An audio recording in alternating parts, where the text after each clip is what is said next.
Breaking news, ভাষণ শেষে চমক। প্রধানমন্ত্রী তারেক রহমানের হাতে নতুন পে স্কেল গ্যাজেট। সরকারি চাকরিজীবীদের বেতন ভাতা শতভাগ বৃদ্ধির ঘোষণা। দেশ জুড়ে তুমুল আলোচনা। জাতির উদ্দেশ্যে ভাষণ শেষ হতেই এলো এক অভাবনীয় ঘোষণা। সরকারি কর্মকর্তা কর্মচারীদের জন্য নতুন পে স্কেল বেতন ভাতা এক লাফে শতভাগ বৃদ্ধি। ভাষণ শেষে প্রধানমন্ত্রী তারেক রহমান নিজ হাতে গ্যাজেট তুলে দিলেন কর্মকর্তাদের হাতে। কি রয়েছে এই ঘোষণায়, কারা পাচ্ছেন সুবিধা, আর দেশের অর্থনীতিতে এর সম্ভাব্য কি হতে পারে, জানুন এই বিশেষ প্রতিবেদনে। আসসালামু আলাইকুম সরকারি চাকরিজীবী ভাই বোন ও বন্ধুগণ, আপনাদের জন্য আজকের এই প্রতিবেদনটি অত্যন্ত গুরুত্বপূর্ণ হতে চলেছে। তাই পে স্কেল সংক্রান্ত সত্য খবর সবার আগে পেতে আমাদের চ্যানেলটিকে সাবস্ক্রাইব করে আজকের প্রতিবেদনটি অবশ্যই শেষ পর্যন্ত দেখুন।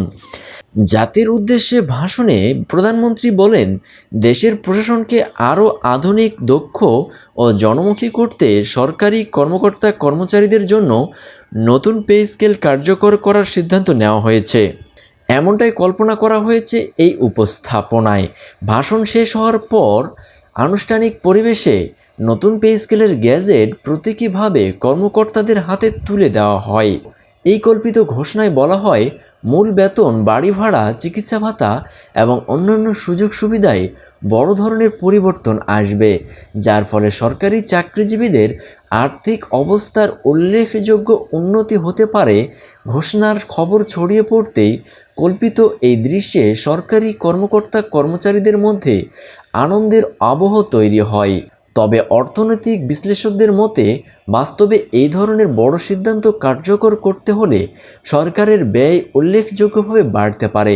তাই বাজেট বা রাজস্ব আয় এবং মূল্যস্ফীতির মতো বিষয়গুলো গুরুত্বপূর্ণ হয়ে উঠবে।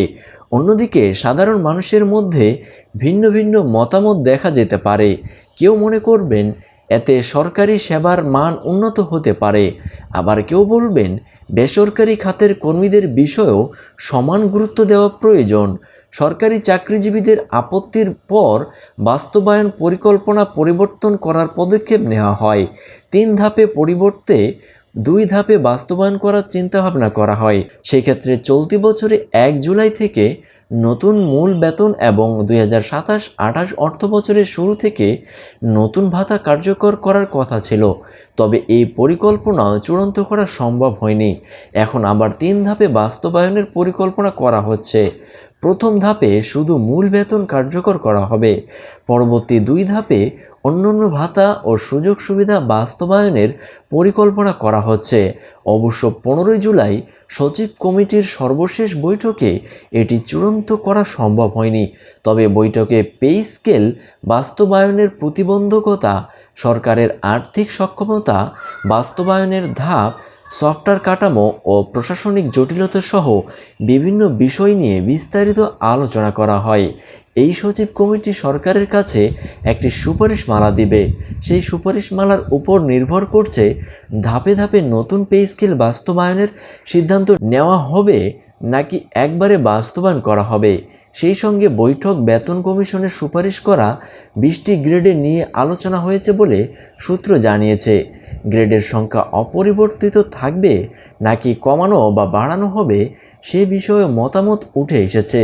কমিশনের সুপারিশ অনুযায়ী 20তম গ্রেডের বেতন 48,400 টাকা থেকে প্রথম গ্রেডের বেতন 1,60,000 টাকা রাখার প্রস্তাব রয়েছে।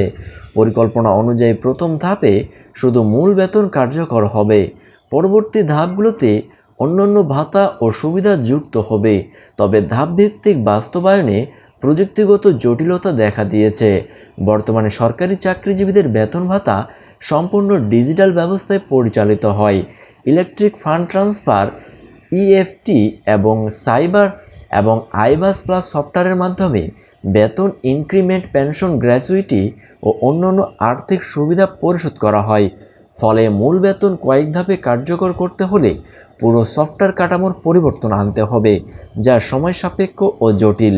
এসব কারণে নতুন পে স্কেল গ্যাজেট প্রকাশ নিয়ে অনিশ্চয়তা তৈরি হয়েছে। নতুন অর্থবছর শুরু হলেও এখনও গ্যাজেট জারি করা সম্ভব হয়নি। যদি সরকারের পক্ষ থেকে বলা হয়েছে 1 জুলাই থেকে নতুন পে স্কেল কার্যকর হিসাবে গণ্য হবে এবং সে অনুযায়ী কর্মকর্তা কর্মচারীরা বেতন ভাতা পাবে। সম্মানিত সরকারি চাকরিজীবী ভাই বোন ও বন্ধুরা, আজকের এই পে স্কেল সংক্রান্ত খবরটি নিয়ে আপনাদের মতামত অবশ্যই কমেন্টে লিখবেন এবং পে স্কেল সংক্রান্ত সত্য খবর সবার আগে পেতে আমাদের চ্যানেলটিকে সাবস্ক্রাইব করে সাথে থাকবেন।